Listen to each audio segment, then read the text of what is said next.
Hey, time for another out of this world story from rSpace. Me, 28 male, with my wife, 27 female, duration of 9 years. She cheated on me when I was out of town. Background. Been together for 9 years, started dating before college and were exclusive throughout. After college, I moved home while she finished up schooling. At the end of her last semester, she broke up with me because there was another guy that was giving her attention. 2 months later, she came back begging for forgiveness and promised nothing had transpired. 6 months later, we were living in an apartment together. About a year after that, we were married. We moved into a house less than a year after getting married, thanks to the money I got from my grandmother's passing. 4 months ago, she lost her job and has not gotten another one as far as I know. After college and through her joblessness, I have been the breadwinner. I was lucky enough to have a job good enough to pay for most of all of our expenses, including her student loans and new car. Current.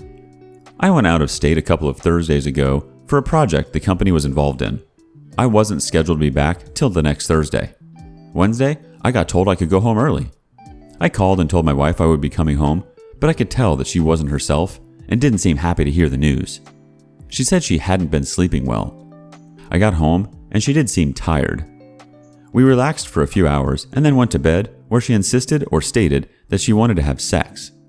Having been away for almost a week, I was in a giving mood and pleased her before moving on with the deed. She didn't seem that into things and her kisses were all closed-mouthed. Following day, I went to work.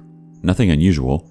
She arrived home after me and went straight to the shower, having come from the gym class. She doesn't smoke, so when I asked why there were cigarettes in her purse, it seemed to have started a conversation she was avoiding. She told me she wasn't happy and had been for a while, stated that she thought we wanted different things, mentioned that she hadn't missed me while I was away. Through it all, I was mostly silent and fuming angry, incapable of putting to words the betrayal that I was feeling. She ended up leaving in tears, and I subsequently broke down.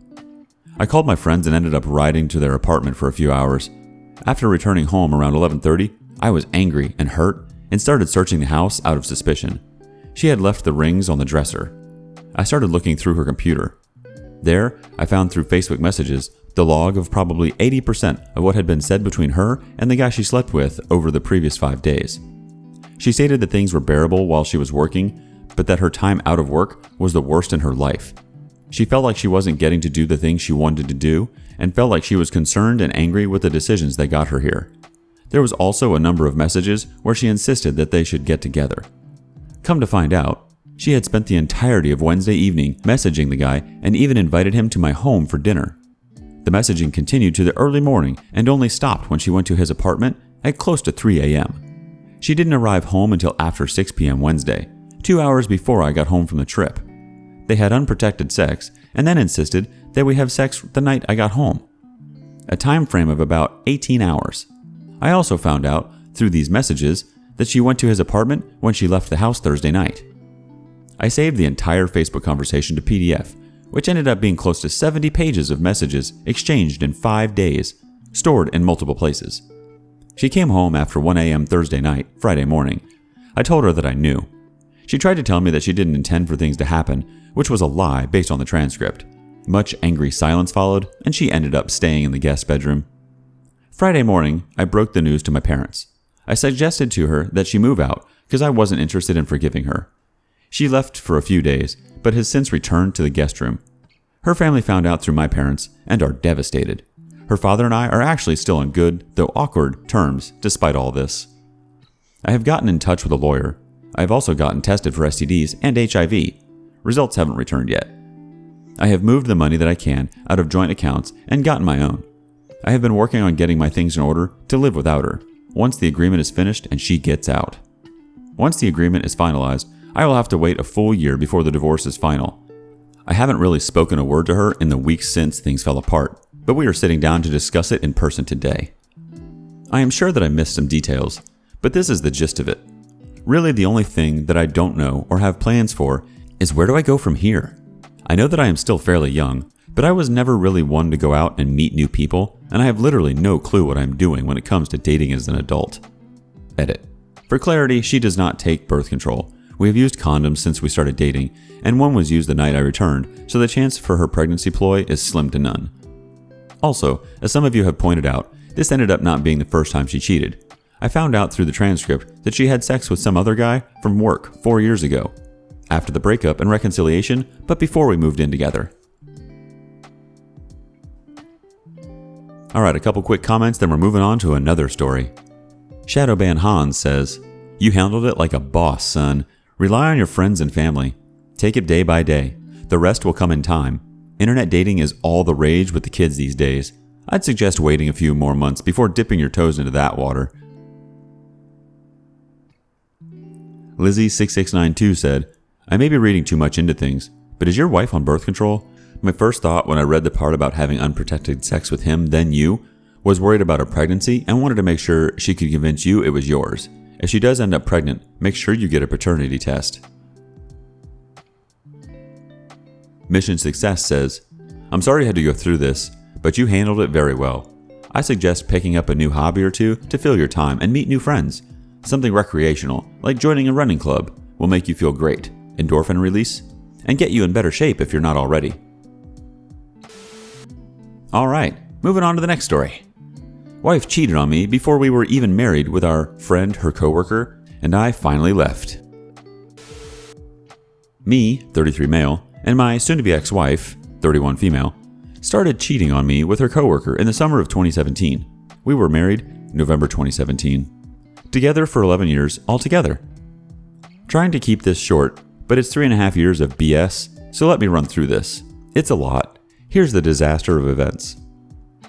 Soon-to-be ex-wife starts to cheat with her coworker in summer of 2017, invites him to our wedding in winter of 2017, but can't last minute because of work. She invites him into our social life. Her immediate family knows affair partner and affair partner's wife. Soon-to-be ex-wife tried to make him my friend and have us hang out. Has sex at work after hours, in the back of his truck, in the car I'm left with, in our apartment, our couch, our bed, using the GPS she had on me to know where I'm at. And God knows where else. Took a Plan B pill at least once. She insisted I go to his bachelor party, and I did. He got a BJ from one of the strippers. She befriends affair partner's wife, and we're best friends at one point. Affair partner's wife makes soon-to-be ex-wife her maid of honor. This brings us to summer of 2020. Affair partner's wife gets pregnant in June of 2020. That same month, me and soon-to-be ex-wife purchase a home. Soon-to-be ex-wife says to cut costs, affair partner, an amateur handyman, can help us in the work we want on it. She asks if it's okay if they go alone to get a head start.